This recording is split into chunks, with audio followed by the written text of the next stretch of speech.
So now that we understand what Alice's public key information is and what her private decryption key is, let's talk about how Bob would actually send an encrypted message to Alice. So in Algol, when you work mod p, a message is always just an integer mod p. Okay, so if I work mod 101, then a message could be any number from 0 to 100. Okay, so a message is a single number mod p.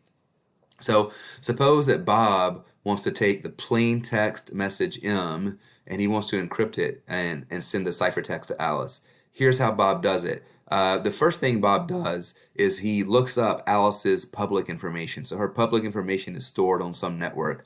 Anybody in the world can see it. Even Eve, remember, she can see this too. And Bob looks up Alice's value of P, G, and A.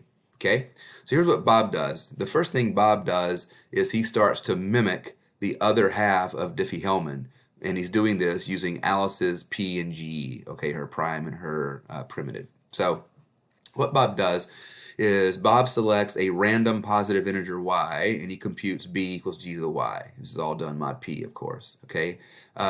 This y that Bob picks in secret is known as the session key, okay? And it's important that the session key be chosen randomly. If anybody can guess Bob's session key, they can break Algol. So it should be non-guessable. It should be random. Okay. The next thing is that Bob computes k, which is a to the y, and a is of course public from Alice, right? And note that k is exactly a Diffie-Hellman key, right? If you look at the creation of what k is a to the y. That's the same thing as b to the x, okay? And they're both g to the xy. Okay, so this is just Diffie-Hellman so far. But the point is that now Bob has created an invertible element mod p. So now he's going to use that as an affine cipher. He's going to take his message M, multiply it by k, and call that the ciphertext part C. Okay, but here's the very, very, very important difference. This is only going to be half of the ciphertext. Okay, the full ciphertext message that Bob sends to Alice actually is an ordered pair. It comes in two pieces. Bob has to transmit his value of B, Y is still a secret of course, and then he appends to that message the other part C, which is K times M. So the ciphertext comes in two parts. It has two coordinates, B and a C, okay? And then finally Bob discards Y. And he has to throw Y away because if he wants to send Alice a new message, he should restart and select a brand new Y. Otherwise, it's not random anymore and it can be guessed. Okay?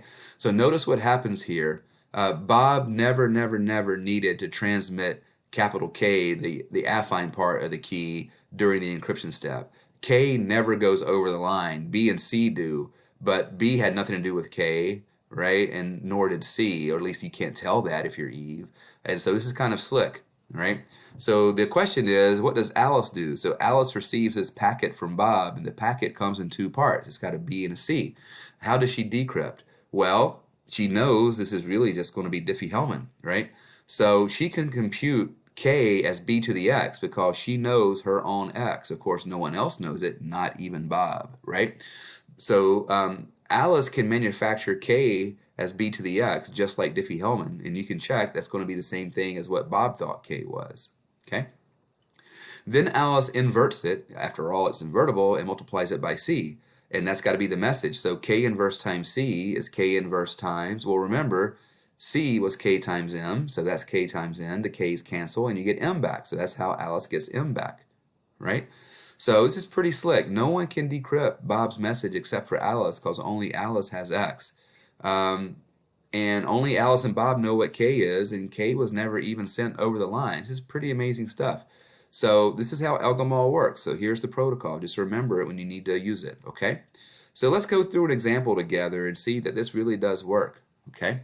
So you can trust me that 5 is a primitive element mod 103, and 103 is truly a prime, okay? So these are 103 and 5 are valid primes and primitives for Diffie-Hellman, and therefore it's also valid for Algol, okay? So Alice selects her secret x equals 9, it doesn't tell anybody, and then she calculates 5 to the 9th mod 103, she gets 39. So her value of big A is 39, and so she tells the whole world all this, but of course the whole world doesn't know that x is 9 is her secret, okay? So suppose Bob now wants to send the message 70, all right, to Alice. So Bob has the message 70, and he wants to send that to Alice. What he does is he has to pick a session key, right? So Bob picks his secret session key to be 12, let's say, right? And so Bob computes B, which is always going to be G to the Y, right? And G is public and his Y is secret. So B is 34. And now Bob can compute K. K is A to the Y and A is public. Y is secret. And so A to the Y is 39 to the 12th, which is 72 when you work mod 103. Okay? Now the 72, he does not tell anybody, but he is going to convey the 34 across the open line. Okay? So let's take a look at this. So now Bob uses 72 to encrypt his message affinely. His message, if you recall, was 70. So Bob does K times M, which is 72 times 70, which is 96. Right?